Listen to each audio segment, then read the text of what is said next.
Tonight is the 8th of September, and this is the first night starting on the Therigatha verses of the Theris, the elder nuns. This first part we are going into short verses, so sometimes it doesn't tell the complete picture. Verse number 1. This is unknown nun. Sleep happily, little Theri, clad in the garment which you have made, for your desire is still like dried up vegetables in a pot. Mutta. Verse 2. Mutta, be freed from ties, as the moon is freed from the grasp of Rahu, with mind completely freed, without debt, enjoy your alms food. Punna. Verse 3. Punna, be filled with things sublime, as the moon on the 15th day is full, with fulfilled wisdom, tear asunder the mass of darkness. These are all the nuns are all talking to themselves, urging the mind on. Tissa, verse 4. Tissa, be trained in the training. May the opportune occasions not pass you by. Unfettered from all ties, live in the world without asavas. Another Tissa, verse 5. Tissa, apply yourself to things sublime. Let not the opportune moment pass you by. For those who have missed the opportune moment, grieve when consigned to hell. Dhira, verse 6. Dhira, attain cessation, the stilling of the evil notions, happiness, gain quenching, unsurpassed rest from exertion. Another Dhira, verse 7. You are Dhira because of your firm Dhira mental states. Being a nun with developed faculties, bear your last body, having conquered Mara and his mouth. Mitta, verse 8. Mitta, having gone forth in faith, be one who delights in friends, Mitta. Develop good mental states for the attainment of rest from exertion. Bhadra, verse 9. Bhadra, having gone forth in faith, be one who delights in auspicious things, Bhadra. Develop good mental states and unsurpassed rest from exertion. Upasama, verse 10. Upasama, you should cross the realm of death, which is very hard to cross. Bear your last body, having conquered Mara and his mount. Mutta, verse 11. I am well released, properly released, by my release by means of the three crooked things, by the mortar, pestle, and my crooked husband. I am released from birth and death. That which leads to renewed existence has been rooted out.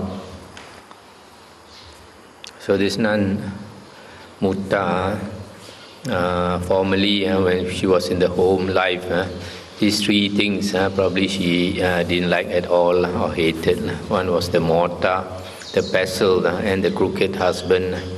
So she found release from these three things and left home, and now she's properly released. Dhammadina, verse 12. One should be eager, determinate, and suffused with mind. One whose thought is not attached to sensual pleasures is called an upstreamer. Visakha, 13. Do the Buddha's teaching, which having done, one does not repent. Quickly, having washed your feet, sit down on one side. Sumana, 14. Having seen the elements as pain, do not come to birth again.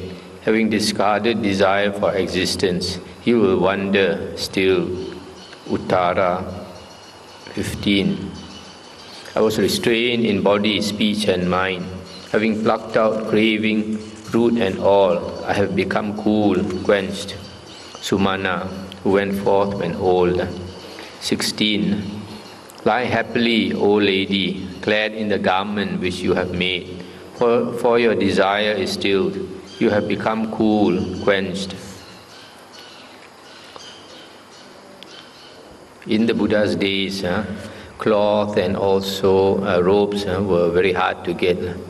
So they had to pick up pieces of cloth here and there, which were thrown away, and sew their own robe. Not like nowadays, we have excess of robes. Dhamma, verse 17. Having wandered for alms, leaning on a stick, weak, with trembling limbs, I fell to the ground in that very spot. Having seen peril in the body, then my mind was completely released. During the Buddha's time, some of them, they were staying in caves and under trees and all that. So they were completely alone, nobody to take care of them. They had to take care of themselves. Sangha, 18. Giving up my house or my home, having gone forth, giving up son, cattle, and what was dear, giving up desire and hatred, and having discarded ignorance, plucking out craving, root and all, I have become still, quenched. Pair of verses, Nanda, 19. Nanda, see the body diseased, impure, rotten, develop the mind, intent and well concentrated for contemplation of the unpleasant or the loathsome. Verse 20. And develop the signless, cast out the latent tendency to conceit, then by the full understanding of conceit, you will wander still. Janti, verse 21. These 7 constituents of enlightenment, the ways for the attainment of quenching, as taught by the Buddha, have all been developed by me. 22. That Blessed One has been seen indeed by me. This is the last body. Journeying on from rebirth to rebirth has been completely annihilated. There is now no renewed existence. A certain unknown bhikkhuni, verse 23, well released, properly released am I from the pestle. My shameless man, even his sunshade, etc., disgust me. My pot gives forth the smell of water snake. Verse 24, I destroy desire and hatred with a sizzling sound. The same I, going up to the foot of a tree, thinking, oh, the happiness, meditate upon it as happiness. So this is another woman who was very disgusted with the home life and with the husband. Adakasi, verse 25. My wages of prostitution were as large as the revenue of the country of Kasi. Having fixed that price, the townspeople made me priceless in price. Verse 26. Then I became disgusted with my figure, and being disgusted, I was disinterested in it. May I not run again through the journeying on from rebirth to rebirth again and again. The 3 knowledges have been realized. The Buddha's teaching has been done. In the Buddha's time, this profession as a high-class prostitute, what they call courtesan, was actually quite desirable. But the town people, they will pick a young girl who is extremely beautiful as well as able to sing and dance, etc. Very good at entertainment. And they are so proud of her that they fix a price, very high price for any man who wants to spend a night with her. But later you can see she became disgusted with the figure. Probably she became older. As we get older, our figure starts to get out of shape and all that, and then we get disgusted with it.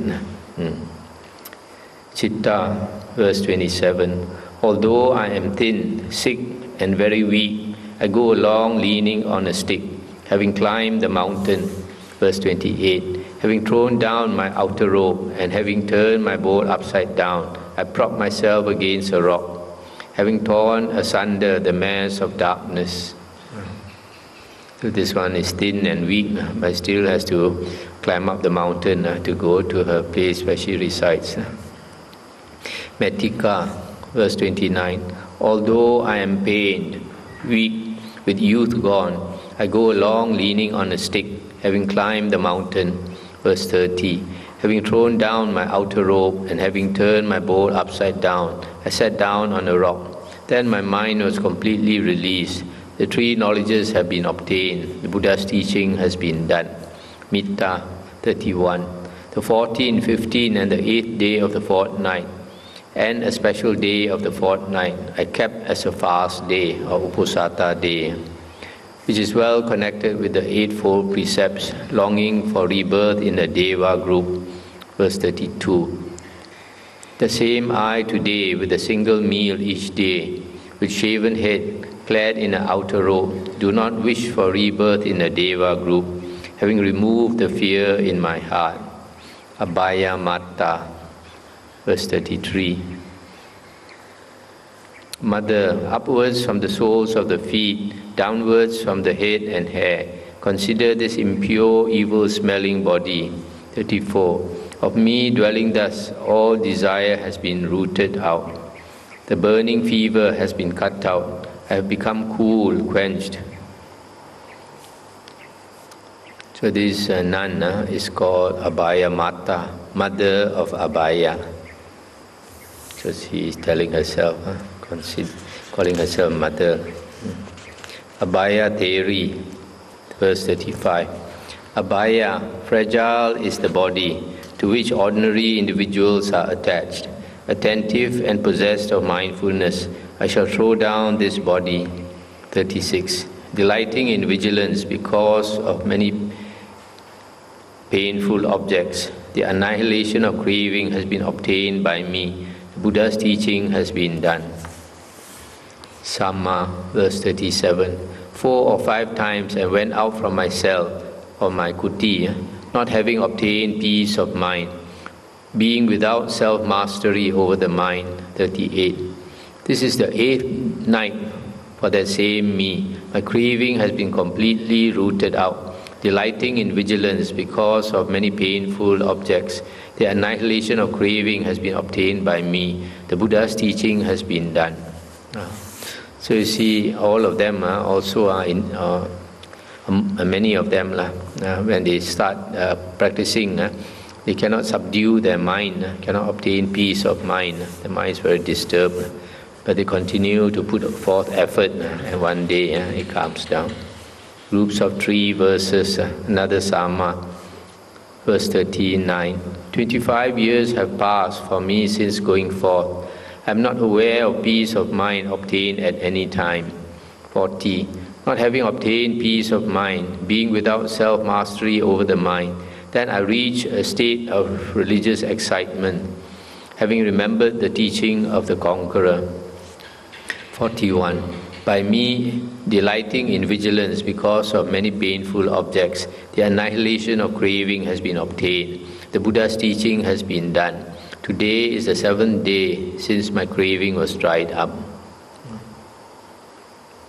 This delighting in vigilance because of many painful objects, is painful experiences in life, make us want to practice the spiritual path. Uttama, verse 42. 4 or 5 times I went out from my cell or kuti, not having obtained peace of mind, being without self-mastery over the mind. 43. The same I went up to a nun who was fit to be trusted by me. She taught me the Dhamma, the elements of existence, the sense bases and the elements. 44. Having heard her Dhamma as she instructed me, for 7 days I sat in one and the same cross-legged position, consigned to joy and happiness. On the 8th day I stretched forth my feet, having torn asunder the mass of darkness of ignorance. So having learned the Dhamma from another nun, she made this determination, so she sat without getting up for 7 days, and then entered jhana, enjoyed the bliss of jhana, and then attained enlightenment. Then only she came out of the sitting posture. Another Uttama. 45. These 7 constituents of enlightenment, the ways for the obtaining of quenching, have all been developed by me. as taught by the Buddha. 46. I am an attainer of the empty, the signless, which is wanted. I am the true daughter of the Buddha, always delighting in quenching. 47. All sensual pleasures, those which are divine and those which are human, have been cut out. Journeying on from rebirth to rebirth has been completely annihilated. There is now no renewed existence. Okay. Now, Dantika, verse 48. Going out from my daytime resting place on Mount Gijjakutta, I saw an elephant on the bank of the river, having come up after plunging in. 49.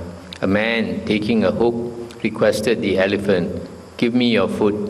The elephant stretched forth its foot. The man mounted the elephant. Verse 50. Seeing the untamed, tamed, gone under the control of the man, I then concentrated my mind, gone to the forest for that purpose indeed. So she thought, if the man can tame the elephant, she also should be able to tame her mind. Ubiri, 51. You cry out, "O Jiva in the wood, understand yourself, Ubiri. 84,000, all with the name Jiva, have been burned in this funeral fire. Which of these do you grieve for?" 52. Truly he has plucked out my dart, hard to see, nestling in my heart. Which grief for my daughter he has thrust away from me, overcome by grief. 53. Today I have my dart plucked out. I am without hunger quenched. I go to the Buddha, the Dhamma and the Sangha as a refuge. So this one, Ubiri, the daughter passed away. So she was going everywhere, calling out the daughter's name. So probably the Buddha told her,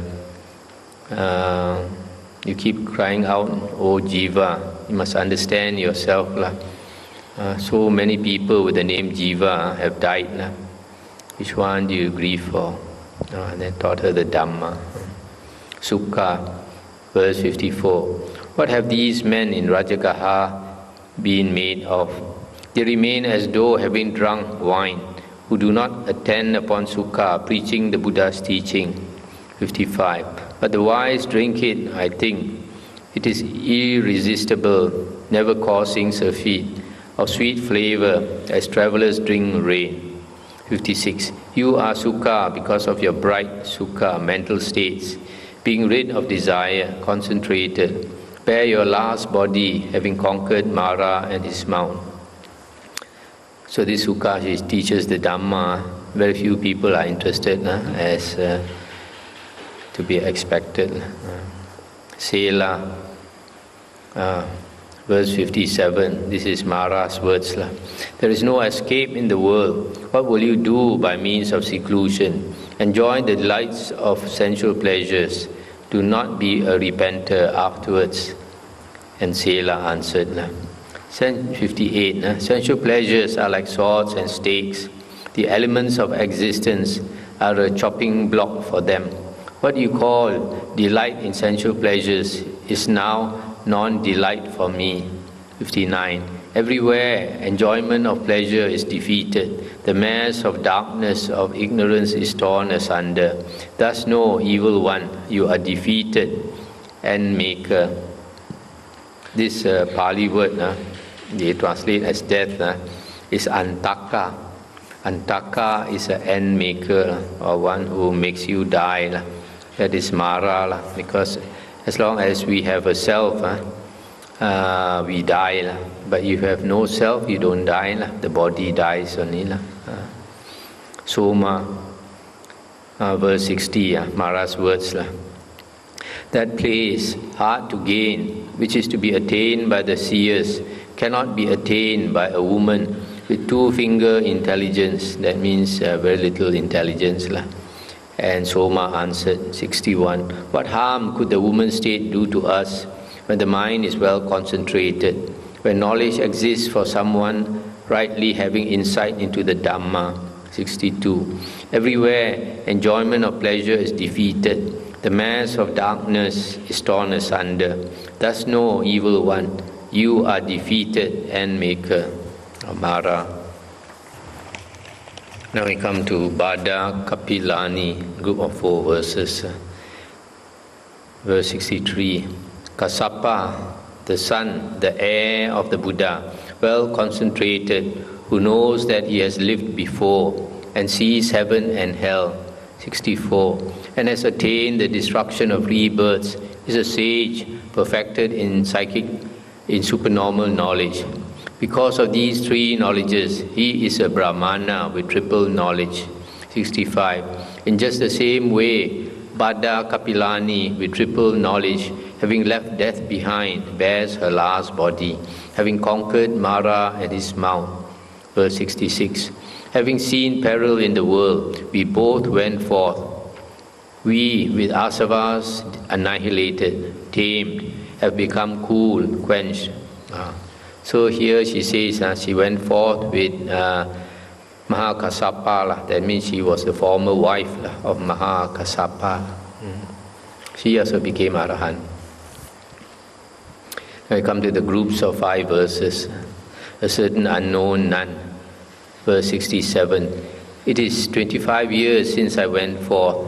Not even for the duration of a snap of the fingers have I obtained stilling of mind. 68. Not having obtained peace of mind, drenched with desire for sensual pleasures, holding out my arms, crying out, I entered the Vihara. 69. I went up to a nun who was fit to be trusted by me. She taught me the Dhamma, the elements of existence, the sense bases and the elements. 70.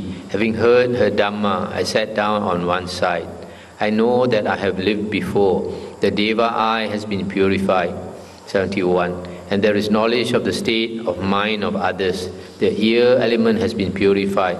Supernormal power or psychic power too has been realized by me. That means the various psychic powers. I have attained the annihilation of the asavas. These 6 supernormal knowledges have been realized by me. The Buddha's teaching has been done. Oh, this one is a great Arahant. She has 6 higher knowledges instead of 3. Vimala, the former courtesan. Verse 72. Intoxicated by my complexion, my figure, beauty and fame, haughty because of my youth, I despise other women. 73. Having decorated this body, very variegated, deceiving fools, I stood at the brothel door, like a hunter having spread out a snare, showing my ornamentation. Many a secret place was revealed. I did various sorts of conjuring, laughing at many people. 75. Today I, having wandered for alms with shaven head, clad in the outer robe, am seated at the foot of a tree, having obtained non-reasoning. 76. All ties, those which are divine and those which are human, have been cut out. Having annihilated all the asavas, I have become cool, quenched. So this former prostitute also can become Arahant, because she has to struggle very hard. Siha, verse 77. Afflicted by desire for sensual pleasures because of unreasoned thinking. Previously I was conceited, being without self-mastery over the mind. 78. Obsessed by the defilements, giving way to the notion of happiness, I did not obtain peace of mind, being under the influence of thoughts of passion. 79. Thin, pale, and wan, or exhausted. I wandered for 7 years as a nun, being very pained. I did not find happiness by day or night. 80. Then taking a rope, I went inside a wood, thinking, hanging here is better for me than that I should lead a low life again. 81. Having made a strong noose, having tied it to the branch of a tree, I cast the noose around my neck. Then my mind was completely released. So after living a life of passion, maybe as a prostitute or something. Then she became a nun and wandered for 7 years and became very thin, pale and exhausted. Then she got so tired of life, she wanted to hang herself. Or maybe because of her practice for 7 years, she attained enlightenment. Nanda, 82. See the body, Nanda, diseased, impure, rotten. Devote the mind, intent and well concentrated, to contemplation of the unpleasant or the loathsome. 83. As this, so that. As that, so this. That means as this body is, it will become like that corpse. As that corpse is, this body will be. It gives forth a rotten, evil smell. It is the delight of fools. 84. Looking at it thus, not relaxing day or night, then analyzing it by my own wisdom, I saw. 85. By me, vigilant, reflecting in a reasoned manner, this body was seen as it really was, inside and out. 86. Then I became disgusted with the body, and I was disinterested internally. Vigilant, unfettered, I have become stilled, quenched. Nanduttara, 87. I used to revere fire or worship fire, and the moon and the sun and devatas. Having gone to river fording places, I used to go down into the water. 88. Undertaking many vows, I shaved half my head. I made my bed on the ground. I did not eat night food. 89. Delighting in ornament and decoration, by means of bathing and anointing indeed, I ministered to this body, afflicted by desire for sensual pleasures. 90. Then obtaining faith, I went forth into the homeless state, seeing the body as it really was. Desire for sensual pleasures has been rooted out. 91. All existences have been cut out, and wishes and longings too. Unfettered from all ties, I have attained peace of mind. Mittakali, 92. Having gone forth in faith from the home to the homeless state, I wandered here and there, greedy for gain and honor. 93. Having missed the highest goal, I pursued the lowest goal. Having gone under the mastery of the defilements, I did not know the goal of the ascetic state. 94. Of the same me, there was religious excitement as I was seated in my little cell or kuti, thinking, I have entered upon the wrong road. I have come under the mastery of craving. 95. My life is short. Old age and sickness are destroying it. There is no time for me to be careless before this body is broken. 96. Looking at the arising and passing away of the elements of existence as they really are, I stood up with my mind completely released. The Buddha's teaching has been done. So what she's thinking applies to many of us who are above 50. My life is short. Old age and sickness are destroying it. There is no time for me to be careless before this body is broken. Now we come to Sakula, verse 97.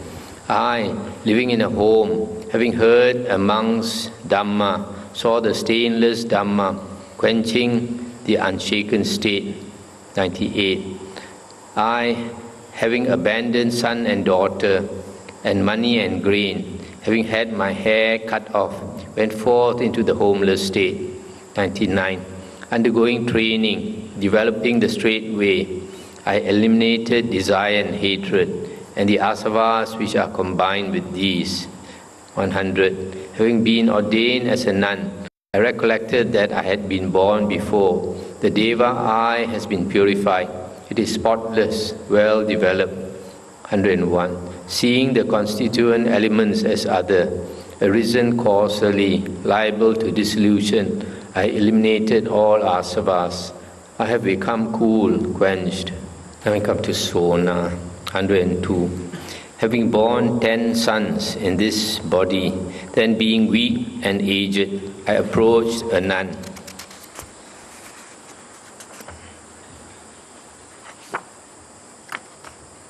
103. She taught me the Dhamma, the elements of existence, the sense bases, and the elements. Having heard her Dhamma, having cut off my hair, I went forth. 104. Of me undergoing training, the Deva I has been purified. I know my former habitation, where I lived before. 105. And intent and well concentrated, I developed the signless. I have had immediate, complete release. I have become quenched without clinging. 106. The 5 elements of existence, being known, stand with root cut off. Born from an enduring foundation, I am immovable. There is now no renewed existence. So she had 10 sons before she went forth. Pada, the former Jain, Niganta. 107. With hair cut off, wearing dust, formerly I wandered, having only one robe, thinking there was a fault where there was no fault, and seeing no fault where there was a fault. 108. Going out from my daytime resting place on Mount Gijakuta, I saw the stainless Buddha attended by the Sangha monks. 109. Having bent the knee, having paid homage to him, I stood with cupped hands face to face with him. Come Bada, he said to me, that was my ordination. 110. Anga and Magadha, Vaji, Kasi and Kosala have been wandered over by me. For 55 years without death, I have enjoyed the alms of the kingdoms. 111. Truly he produced much merit. Truly wise was that lay follower who gave a robe to Bada, who is now freed from all bonds. See the first verse, 107. She said, with hair cut off, wearing dust, formerly I wandered, having only one robe. If she was a Jain is a type of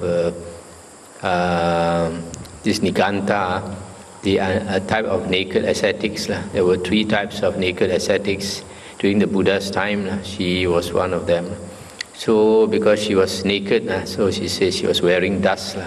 By having only one robe, these Nigantas, they cover the private part with a small piece of cloth. Probably what she means, having one robe. And she must have been young when she came to the Buddha, because after that she became enlightened. I think, as she says, for 55 years without death, I have enjoyed the alms of the kingdoms. That means she was probably enlightened already for 55 years. Patachara, another famous nun. 112. Plowing the field with plows, sowing seeds in the ground, nourishing wives and children, young Brahmins find wealth. 113. Why do I, possessed of virtuous conduct, complying with the teaching of the teacher, not obtain quenching? I am not slack, not puffed up. 114. Having washed my feet, I paid attention to the waters, and seeing the foot water come to the low land from the high land, then I concentrated my mind like a noble thoroughbred horse. 115. Then taking a lamp, I entered my cell. Having inspected the bed, I sat on the couch. 116. Then taking a needle, I drew out the wick. The complete release of my mind was like the quenching of the lamp. This one in the Dhammapada commentary, I think, mentions about how this Patachara was enlightened. She was just going to the kuti, and because they were barefoot, when they go into the kuti, they have to wash their feet. So she took this bowl of water and splashed on her feet. According to the Dhammapada commentary, if I remember correctly, she saw the water flow a bit and then sink into the ground. And then she took the water a second time and splashed her feet again, and then the water went a little bit further and sank to the ground. And the third time she did that, the water even went further and sank to the ground. Then it reminded her of her own close family members who died.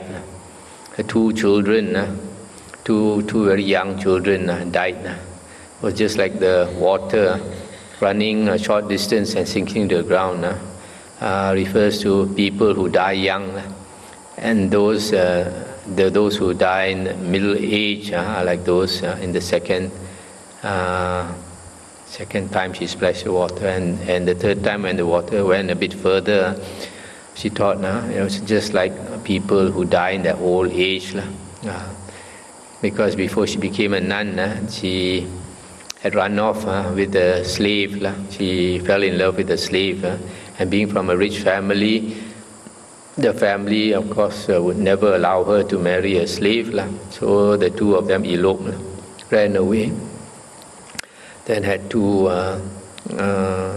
babies over a period of time. And then she wanted to go back to the mother's house. And then along the way, it rained, a big storm came. And then the husband was trying to find some wood. And when she pulled the wood, a snake came out and bit him, and he died of this snake poisoning. And then the next day, when Patachara with the two babies wanted to cross a river, had to leave one on this side. The river was swollen because of the rain. She had to cross with one baby to the other side. And then, so she left one this side, and she brought another one to the other side. Then when she wanted to come back to fetch the first one, she saw an eagle come to take the younger baby, just born one, and take the baby and fly off. So she screamed and tried to go towards the baby, and then the elder boy behind saw her screaming and running away and panicked, shouted for her and jumped into the river. So when she turned back, she saw the boy fall into the river. And then the eagle had already taken the young one. And she went searching for the boy, but the river was flooded, so couldn't find the boy. So she finally gave up and cried until all her tears were gone. Then she went home.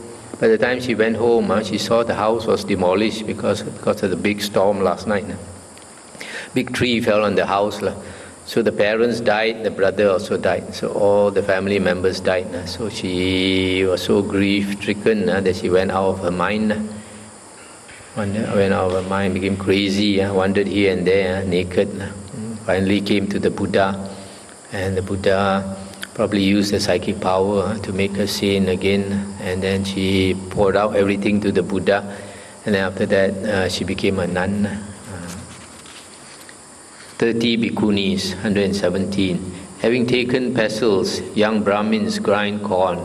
Nourishing wives and children, young Brahmins find wealth. 118. Do the Buddha's teaching, which having done, one does not repent. Quickly, having washed your feet, sit down on one side. Intent on peace of mind, do the Buddha's teaching. 119. They, having heard her utterance, the teaching of Patachara, having washed their feet, sat down on one side. Intent on peace of mind, they did the Buddha's teaching. 120. In the first watch of the night, they recollected that they had been born before. In the middle watch of the night, they purified the Deva eye. In the last watch of the night, they tore asunder the mass of darkness. 121. Standing up, they paid homage to her feet. Your advice has been well taken. We shall dwell honoring you like the 30 Devas honoring Indra, who is unconquered in battle. We have the triple knowledge. We are without asavas. Chanda, 122. Formerly I fared ill, a widow without children. Without friends and relations, I did not obtain food or clothing.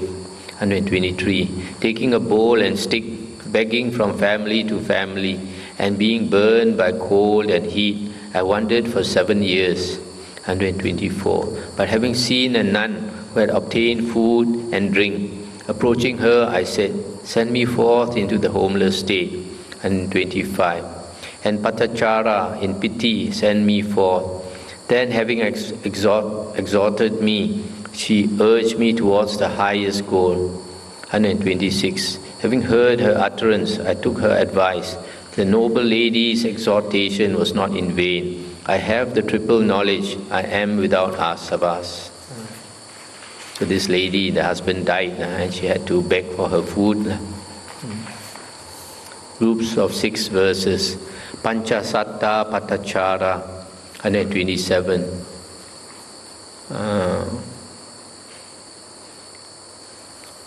Whose way you do not know, either coming or going, that being you lament, come you know not where, come from you know not where, crying, my son, 128. But you do not grieve for him whose way you know, either coming or going, for of such a nature are living creatures.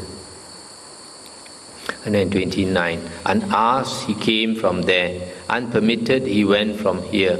Surely having come from somewhere or other, having lived a few days, he went from here by one road, he will go from there by another.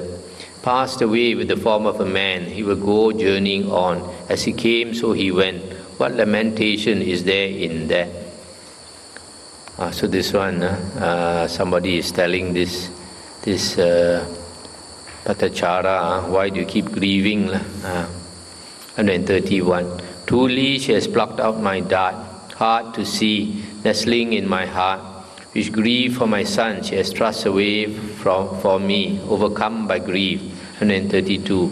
Today I have my dart plucked out, I am without hunger quenched. I go to the Buddha, the Dhamma and the Sangha as a refuge. So this lady, she is grieving for her son who passed away. So this nun gave her all this advice from verse 127 to 130. Vasiti, 133. Afflicted by grief for my son, with mind deranged, out of my senses, naked, with disheveled hair, I wandered here and there, untidy hair. 134. I dwelt on rubbish heaps in a cemetery and on highways. I wandered for 3 years, consigned to hunger and thirst. 135. Then I saw the wayfarer gone to the city of Mithila, the tamer of the untamed, the enlightened one, who has no fear from any quarter. 136. Regaining my mind, having paid homage to him, I sat down.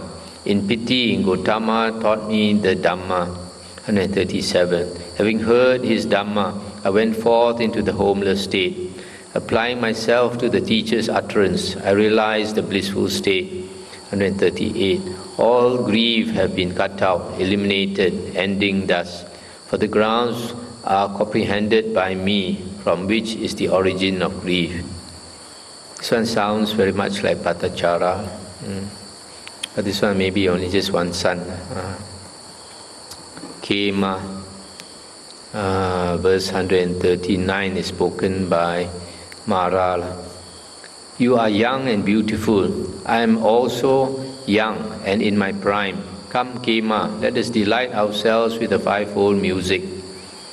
And Kema answered, 140, I am afflicted by and ashamed of this foul body, diseased, perishable. Craving for sensual pleasures has been rooted out. 141. Sensual pleasures are like swords and stakes. The elements of existence are a chopping block for them. What you call delight in sensual pleasures is now non-delight for me. 142. Everywhere love of pleasure is defeated. The mass of darkness is torn asunder. Thus know, evil one, you are defeated and maker. 143. Revering the lunar mansions, tending the fire in the wood, not knowing as it really is. Fools, you thought it was purity. 144. But I indeed, revering the enlightened one, best of men, am completely released from all pains, doing the teacher's teaching. Sujata, 145. Ornamented, well-dressed, wearing a garland smeared with sandalwood paste, covered with all my ornaments, attended by a crowd of slave women. 146. Taking food and drink, food hard and soft, in no small quantity, going out from the house, I betook myself to the pleasure garden.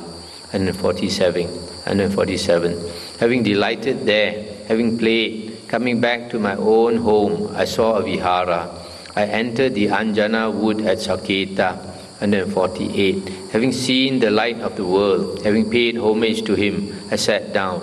In pity, the one with vision taught me the Dhamma. 149. And having heard the great seer, I completely pierced the truth. In that very place, I attained the stainless Dhamma, the state of the undying. 150. Then knowing the true Dhamma, I went forth into the homeless state. The three knowledges have been obtained. The Buddha's teaching was not in vain. Anupama. 151. I was born in an exalted family which had much property and much wealth, was possessed of good complexion and figure, being Maja's own daughter. 152. I was sought after by king's sons, longed for by merchants' sons. One sent my father a messenger saying, "Give me Anupama." 153. However much that daughter of yours, Anupama, weighs, I shall give you 8 times that amount of gold and jewels. 154. I, having seen the enlightened one, was supreme in the world, unsurpassed, having paid homage to his feet, sat down on one side. 155.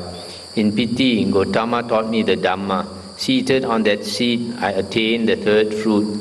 156. Then cutting off my hair, I went forth into the homeless state. Today is the 7th night since my craving was dried up. It's very unusual for a lay person to hear the Dhamma and attain the third fruition, Anagamin. That's only possible if in the previous human life she had already attained the 4 jhanas. Because the Buddha says the condition for attaining Anagamin, third fruit, and Arahant, 4th fruit, is the 4 jhanas. Mahapajapati Gotami, this is the foster mother of the Buddha. 157. Buddha, hero, homage to you, best of all creatures, who release me and many other people from pain or suffering.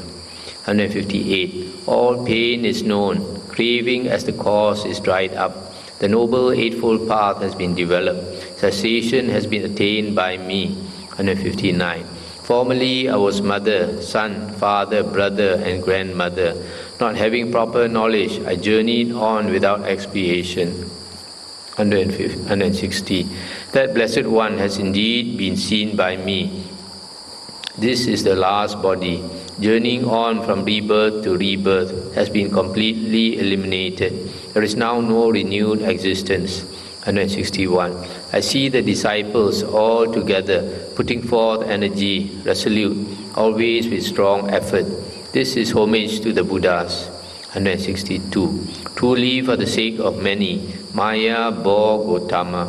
She thrusts away the mass of pain of those struck by sickness and death. Maya is the Buddha's biological mother who passed away soon after he was born. Gutta, 163. Gutta, devote yourself to that very thing for the sake of which you went forth, giving up your son and those who are equally dear. Do not go under the influence of mind. 164. Creatures deceived by mind, delighting in Mara's realm, run through the journeying on of numerous rebirths, ignorant. 165. Desire for sensual pleasures and malevolence and the false view of identity, misapprehension about rules and virtuous conduct and vows, and uncertainty. 5th. 166. O none, having abandoned these fetters leading to the lower world, you will not come to this again. 167. Having avoided desire, pride and ignorance and conceit, having cut the fetters, you will put an end to pain. 168. Having annihilated journeying on from rebirth to rebirth, comprehending and giving up renewed existence in the world of phenomena, you will wander without hunger still. Vijaya. 169. 4 or 5 times I went forth from my cell or kuti, not having obtained peace of mind, being without self-mastery over the mind. 170. Having approached a nun, having honored her, I questioned her. She taught me the Dhamma. and the elements and the sense bases. 171. The Four Noble Truths, the faculties and powers, the constituents of enlightenment, and the Eightfold Way for the attainment of the supreme goal. 172. Having heard her utterance, taking her advice, in the first watch of the night, I recollected that I had been born before. 173. In the middle watch of the night, I purified the Deva I. In the last watch of the night, I tore asunder the mass of darkness. 174. And I then dwelt, suffusing the body with joy and happiness. On the seventh day, I stretched forth my feet, having torn asunder the mass of darkness. Shall we stop here and then we can discuss? Okay, so this is the last book of the Khuddaka Meditations of the Temoh. Say again. This is the last chapter of the Khuddaka. Yes. If you want, we can go a bit faster, do a bit more, and then in 2 nights we can finish.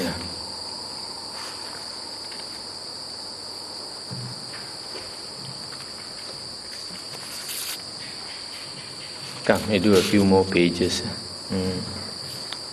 Groups of 7 verses, Uttara, 1 verse 175. Having taken pestles, young Brahmins grind corn. Nourishing wives and children, young Brahmins find well. 176. Strive after the Buddha's teaching, which having done, one does not repent. Quickly, having washed your feet, sit down on one side. 177. Summoning up the mind, intent and well concentrated, consider the constituent elements as other and not as self. 178. Having heard her utterance, the advice of Patachara, having washed my feet, I sat down on one side. 179. In the first watch of the night, I recollected that I had been born before. In the middle watch of the night, I purified the Deva I. 180. In the last watch of the night, I tore asunder the mass of darkness. Then I stood up with the triple knowledge. Your advice has been taken. 181. I shall dwell honoring you like the 30 Devas honoring Indra, who is unconquered in battle. I have the triple knowledge. I am without asavas. So it looks like this Patachara, she gave advice to many other nuns so that they attain arahanthood. Chala, 182. Summing up mindfulness, a nun with developed faculties appears the peaceful state, the stilling of the constituent elements, happiness. 183. With reference to whom are you shaven? That means who is your teacher? You seem like an ascetic, but you do not approve of sectarians. Why do you practice this, being foolish? And she replied, 184. Sectarians outside rely upon false views. They do not know the Dhamma. They are not proficient in the Dhamma. 185. There was born in the Sakya clan, the Buddha, the unrivaled one. He taught me the Dhamma, the complete overcoming of false views. 186. Pain or suffering, the uprising of pain and the overcoming of pain, and the noble eightfold path leading to the stilling of pain. 187. Having heard his utterance, I dwelt delighting in his teaching. The 3 knowledges have been obtained. The Buddha's teaching has been done. 188. Everywhere, enjoyment of pleasure is defeated. The mass of darkness is torn asunder. Thus know, evil one, you are defeated and maker. Upachala, 189. Possessed of mindfulness, possessed of vision, a nun with developed faculties appears the peaceful state, not cultivated by evil men. 190. Why do you not approve of birth? One who is born enjoys sensual pleasures. Enjoy the delights of sensual pleasures. Do not be a repenter afterwards. So this must be Mara. 191. For one who is born, there is death, the cutting off of hands and feet, slaughter, bonds and calamity. One who is born goes to pain. 192. There was born in the Sakya clan, the unconquered enlightened one. He taught me the Dhamma, the complete overcoming of birth. 193. Pain, the uprising of pain and the overcoming of pain, and the noble eightfold path leading to the stilling of pain. 194. Having heard his utterance, I dwelt delighting in his teaching. The three knowledges have been obtained. The Buddha's teaching has been done. 195. Everywhere enjoyment of pleasure is defeated. The mass of darkness is torn asunder. Thus know, evil one, you are defeated and maker. Group of 8 verses. Sisu Pachala. 196. A nun possessed of virtue, well controlled in her faculties, shall obtain the peaceful state, never causing surfeit of sweet flavor. 197. The Tavatimsa, Yama, Tusita Devatas, the Nimanarati Devas, and the Vasavati Devas. Apply your mind there, where you lived before. So this is Mara telling this nun to think of all the sensual desire realm heavens. 198. The Tavatimsa, Yama, Tusita Devatas, Nimanarati Devas, and the Vasavati Devas. 199. Again and again, from existence to existence, are exposed to identity, not having passed beyond identity, pursuing birth and death. 200. The whole world is ablaze, the whole world has flared up, the whole world is blazing, the whole world is shaken. 201. The Buddha taught me the Dhamma, unshakable, incomparable, not cultivated by ordinary people. Thereto my mind was deeply attached. 202. Having heard his utterance, I dwelt delighting in his teaching. The three knowledges have been obtained, the Buddha's teaching has been done. 203. Everywhere enjoyment of pleasure is defeated, the mass of darkness is torn asunder. Thus know, evil one, you are defeated and maker. Group of 9 verses. Vada's mother.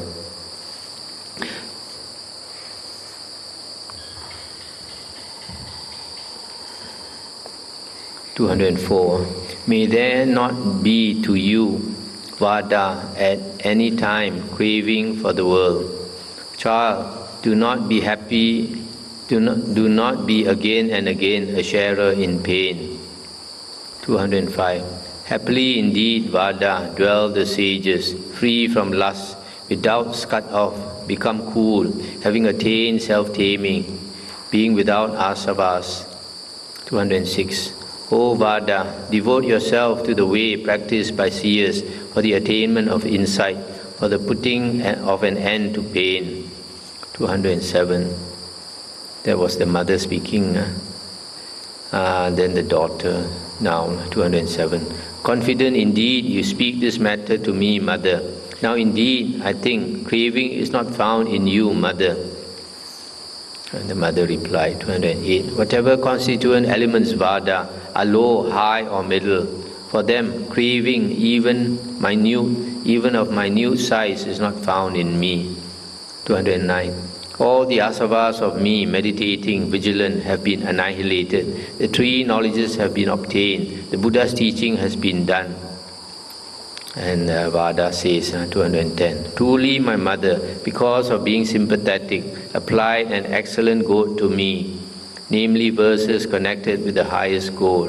211. Having heard her utterance, the instruction of my mother, I reached a state of religious excitement in the Dhamma for the attainment of rest from exertion. 212. That same I, being resolute for exertion, not relaxing day or night, being urged on by my mother, attained supreme peace.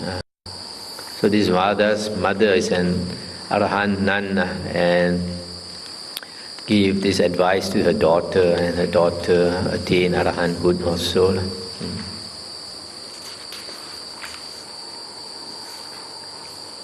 Group of 11 verses. Kisa Gotami. Kisa Gotami is the lady whose son died. Her son was very young and passed away, and she could not accept it. She could not accept it that her son had died. So she went from house to house asking people to cure her son. And then she carried the body for a few days, and the body was already rotting already. And still she was so grief-stricken, she went out of her mind, carrying the baby around, asking somebody to cure, until she came to the Buddha. Then the Buddha told her to go and find a house and get some pepper where nobody has died. And she went to house. She couldn't find a house where nobody had died. Then when she came back to the Buddha, then the Buddha taught her the Dhamma, that everybody has to die. Then she became sane again and became a nun. 213. The state of having noble friends has been described by the sage with reference to the world. Resorting to noble friends, even a fool would be wise. 214. Good men are to be resorted to, thus the wisdom of those who resort to them increases. Resorting to good men, one would be released from all pains or suffering. 215. One should know pain, the uprising of pain and its cessation, and the eightfold path, even the Four Noble Truths. 216. The state of women has been said to be painful by the charioteer of men who are to be tamed. Even the state of being a co-wife is painful. Some, having given birth once, even cut their throats. Tender ones take poisons, gone into the midst of people killers. Both groups suffer misfortunes. 218. Going along, about to bring forth, I saw my husband dead. Having given birth on the path, I had not yet arrived at my own house. 219. Two sons dead, and a husband dead upon the path for miserable me. Mother and father and brother were burning upon one fire. 220. O miserable woman, with family annihilated, immeasurable pain has been suffered by you, and your tears have been shed for many thousands of births. 221. Then I saw the flesh of my sons eaten in the midst of the cemetery. With my family destroyed, despised by all, with husband dead, I attained the undying. 222. The noble eightfold path leading to the undying has been developed by me. Quenching has been realized. I have looked at the Dhamma as a mirror. 223. I have my dart cut out, my burden laid down. That which was to be done has been done by me. The Therigatha Gotama, with mind completely released, has said this. This one looks like should be Patachara, isn't it? I don't know why the names don't seem to be right. Now we continue tomorrow.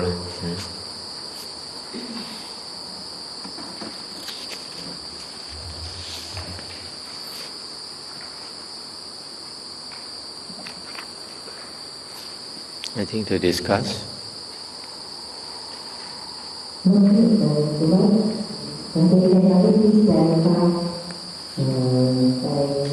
to verse 179, page 20.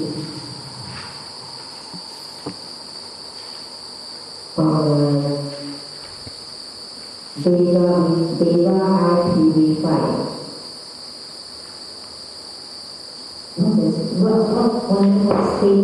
What speech of Temoh is that? Because he says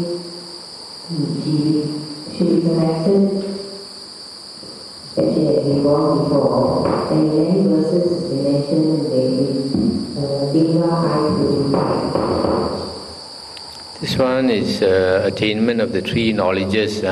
This is what the Buddha himself attained on the night of enlightenment. So the first watch from 6 to 10 p.m. She recollected her past lives. And then in the middle watch from 10 p.m. until 2 a.m. She used the Deva eye to see beings dying and passing away according to karma. So she used it more and more so that we could see more and more, so that it's purifying the Deva eye. Another question is that the other Dhamma, the fairy who attained third stage, third group, it's quite rare in Bhante to have attained third group and then become Arahant within the same life, because in that many Anagami, not seldom in life I come across a third group and then move on to Arahant. Yeah, because normally what we read in the suttas are lay people. But this one, she had already been an Anagamin, so after she renounced, then she had the incentive to practice harder, and then attained. The other question I think is that on Therigatha, in Nikaya, the Sakkapanha Sutta, Therigatha declared that he already has a Dhamma vision, and in Nikaya, Venerable Mahathera went up to his heavenly mansion to check him out, to urge him on. So I was wondering whether at that stage he was already an Arya. Be taking very easy supply and then just take a slow out into Nirvana. Yes, I think when Venerable Mahamoggallana went to that palace, that means before that Sakadevaraja came to discuss the Dhamma with the Buddha. So definitely that was not the first time he met the Buddha. That means he was already Anagamin, a Sotapanna. Even though he's already a Sotapanna and he's sure of getting out of samsara, because he is the Devaraja, he is surrounded by thousands of Devis, and he has an extremely good life up there. So to a monk that is being very complacent, not making any effort, that's why he thought of shaking him up.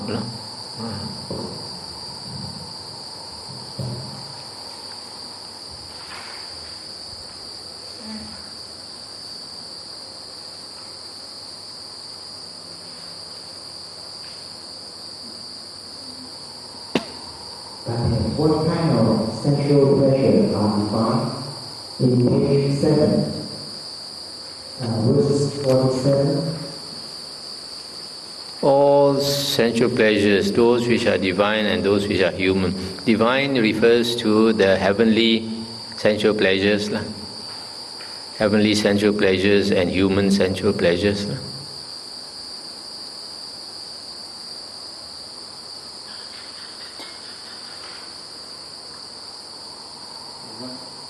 One more question, is about verses 2, page 1. What is Rahu?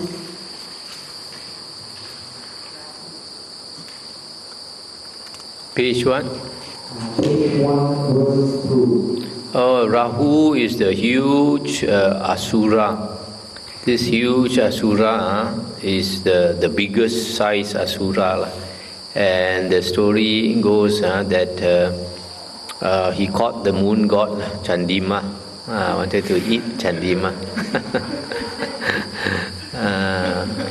And another time he caught the Surya, the sun god, also wanted to eat the sun god. But they called out to the Buddha for help, and the Buddha asked Rahu to release the moon god, and so the Rahu immediately released and went back to his heaven, shaking like a leaf. Then the Asura king asked him, "What happened to you? Why are you shaking like a leaf all over?" Then he told the Asura king what happened, and he said, if he did not release Chandima when he was asked to release Chandima, then his head would have split into 7 pieces. When the Buddha says something, it's like the Buddha's word is true and never false. So either he released Chandima or his head was split into 7, so that he still has to release. When the Buddha says release, it must be released, no matter what. page 8.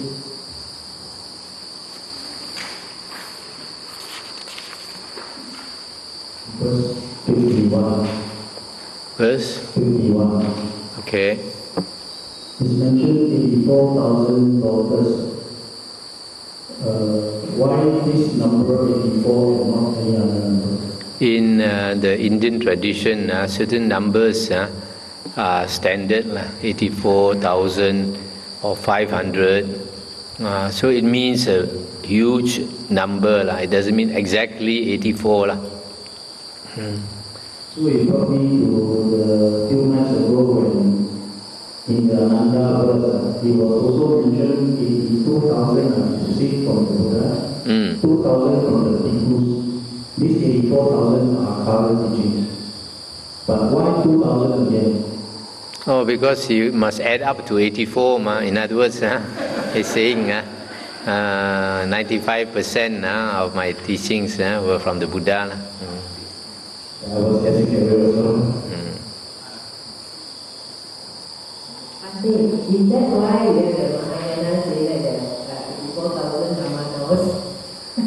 Yeah, they're using this number. Of course, cannot be 84,000 Dhammavuddhos. Page 5.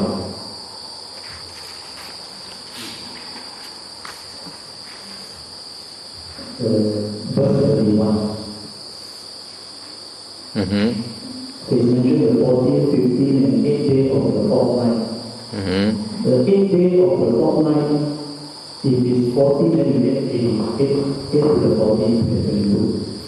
It's like this. In the Indian calendar, the lunar month is divided into 2 fortnights.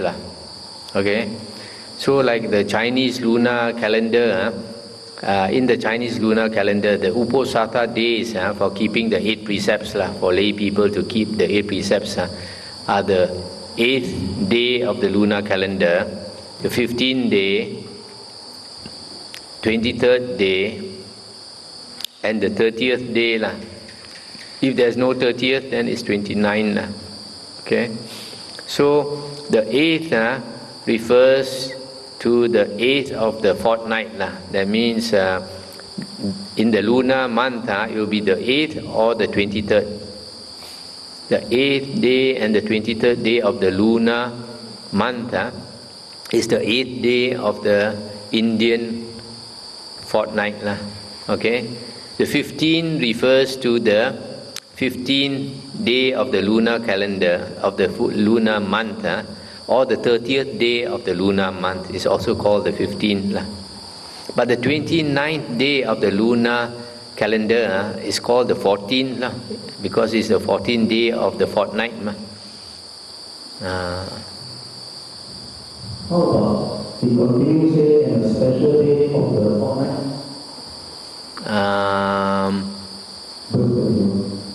Unless there's a special day, special celebration day, like our Chinese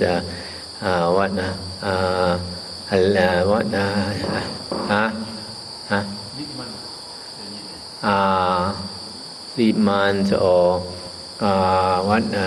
winter solstice. Chinese is the winter solstice, and then spring festival and all these things. Maybe like in Thailand, they have the plowing festival and all these things. Special days.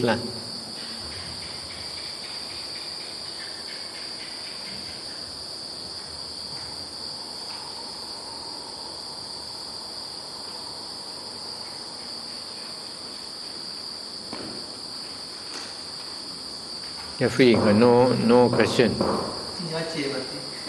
Ask her.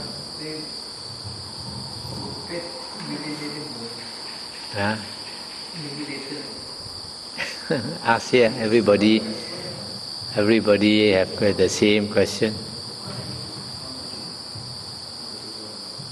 It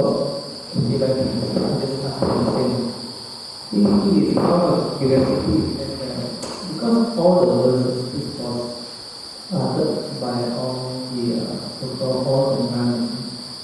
And we wonder that because at the four sutta, the main sutta, mostly uttered by Buddha and the Arahant. So as we know that all the Arahant is normally they were approach so-called bhikkhu. So how it was in the record? Yeah. Actually, the nuns interacted with the monks a lot. And generally, if they had something to talk to the Buddha, they don't approach the Buddha directly. In the Vinaya books, we find that the nuns will approach the monks and tell the problem to the monk. And then the monks will tell the problem to the Buddha. Unless the nun is an Arahant. The Arahants, and they have psychic power. And because they have psychic power, sometimes at midnight also they come and visit the Buddha. And around midnight is the time also the Devas will come and visit the Buddha, because that is the time when the Buddha is free. So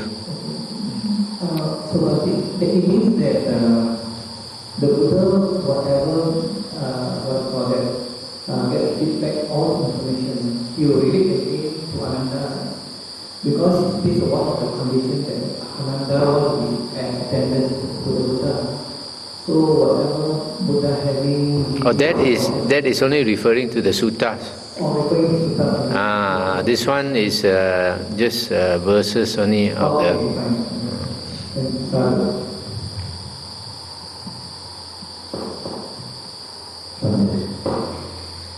Page 19.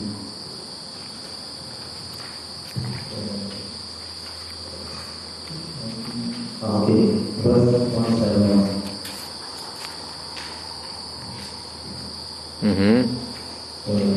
What is it in the Therigatha is only mentioned the Four Noble Truths and straight away they do the 5 faculty and the 5 power, skipping the 4 efforts and the 4 Vihara. And it's quite often being listed this way. Is there a reason?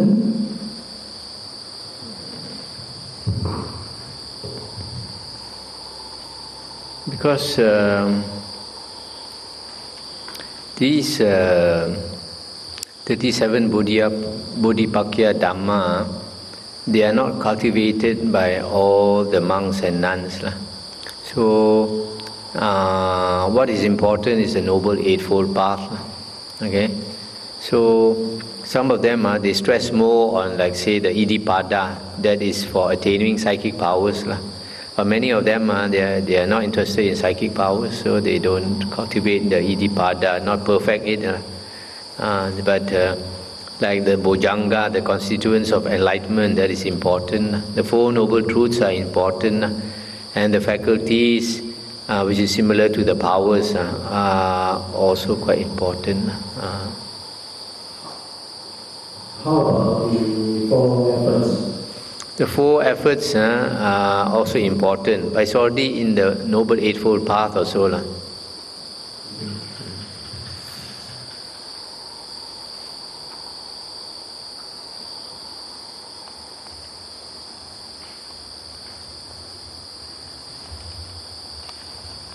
Actually, what is important is the Noble Eightfold Path. The others actually overlap. Many of them are already found in the Noble Eightfold Path.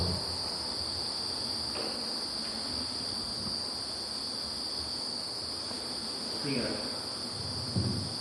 think the last question, page 23.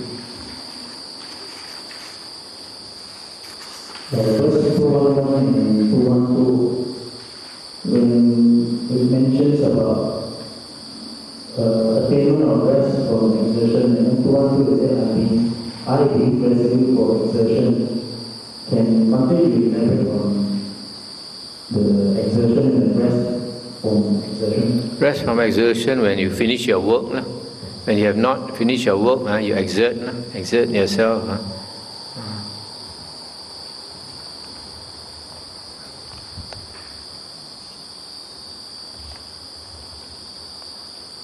Okay. So my understanding is The first step is always the most difficult. The fruit you enjoy when you put in tremendous effort, then you will see at the end of the road. The striving is the xin phú hào thiên.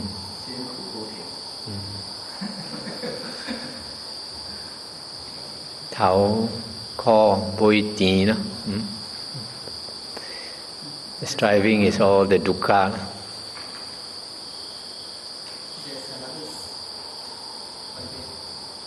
You have to wait a while. After the light comes on, you have to wait a while.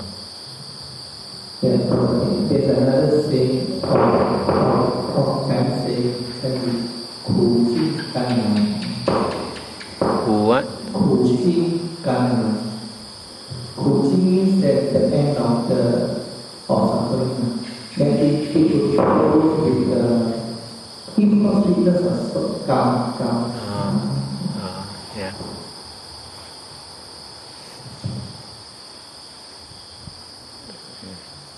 People like that type of taste in the durian.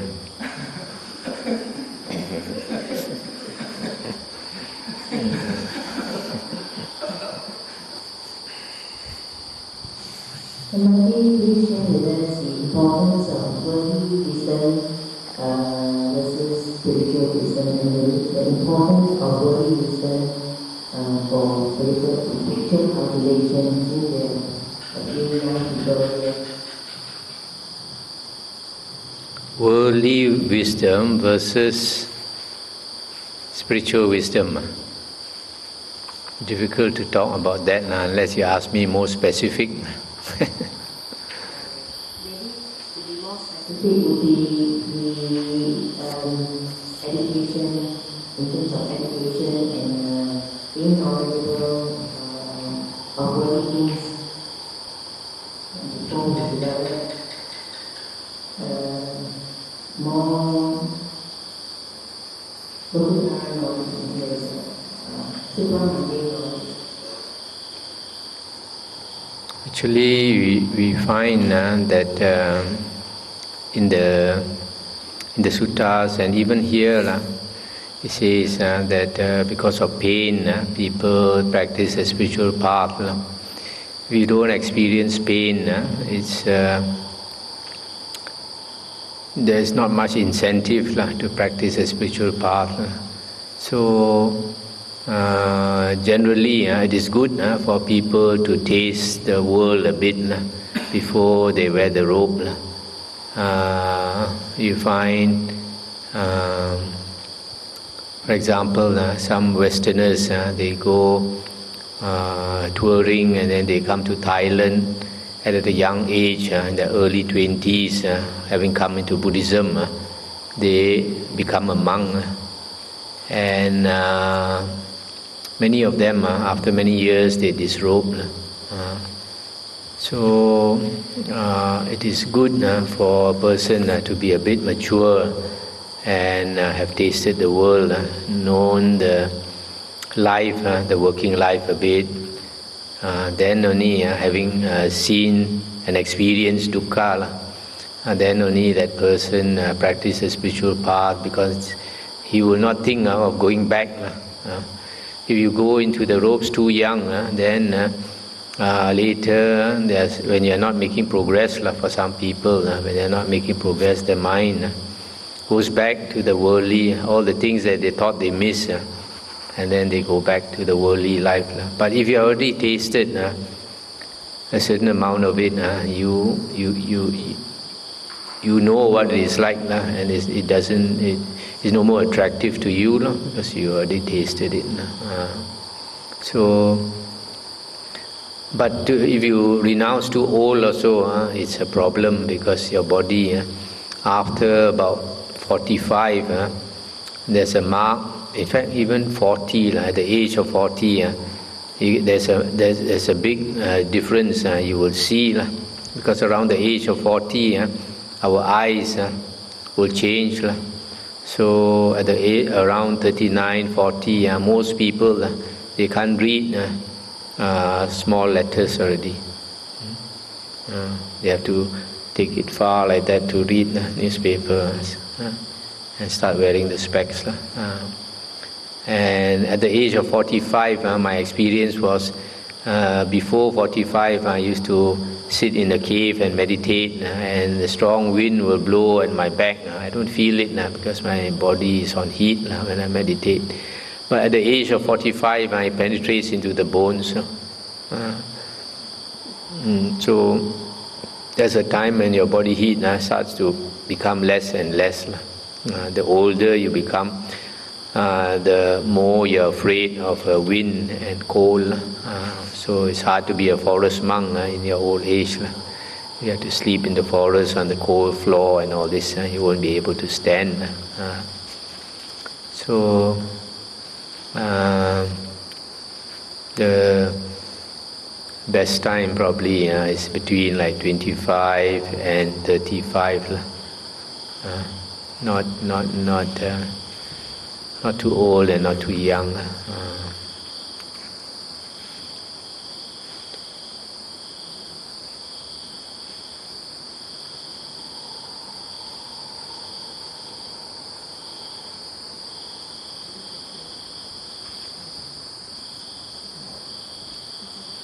You'll notice, I don't know whether you all have noticed, in certain Buddhist countries, because the family is very poor, they send these young children to wear the robe in the temples or monasteries.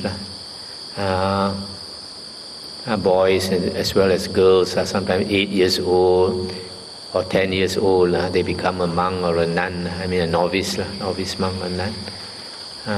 Such children generally, because they didn't taste the world, they wear the robe just to as a means of livelihood. So they have no incentive to really strive on the spiritual path. So you can see from there, if you come too young to the robes, it's for a different purpose, not to strive.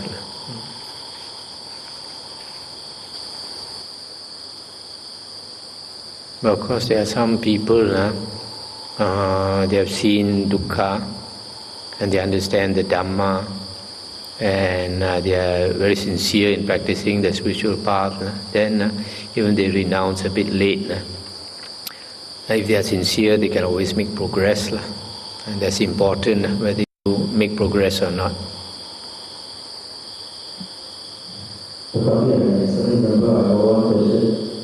I saw a few statements such as this ethical utterance, the destruction of my mother. I reached a stage of religious excitement in the doctrine. Can you explain what is the state of religious excitement in the doctrine?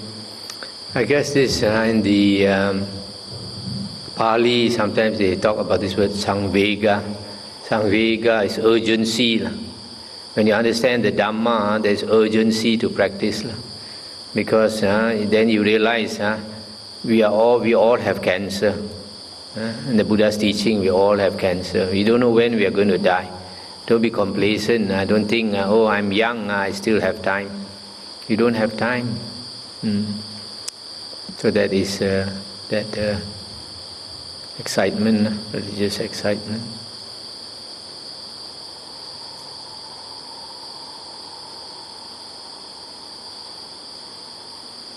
You just look around us, those people who got cancer, they never expect it.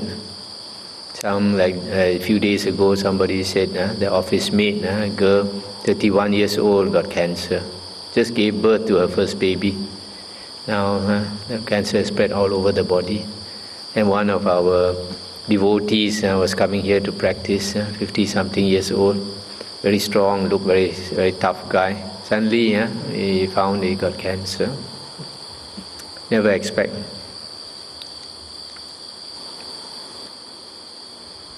That's why the sutta say that when you have this samvega, this urgency to practice, then it's the sutta says it's like your head is on fire. You have to do something quickly, put out the flame.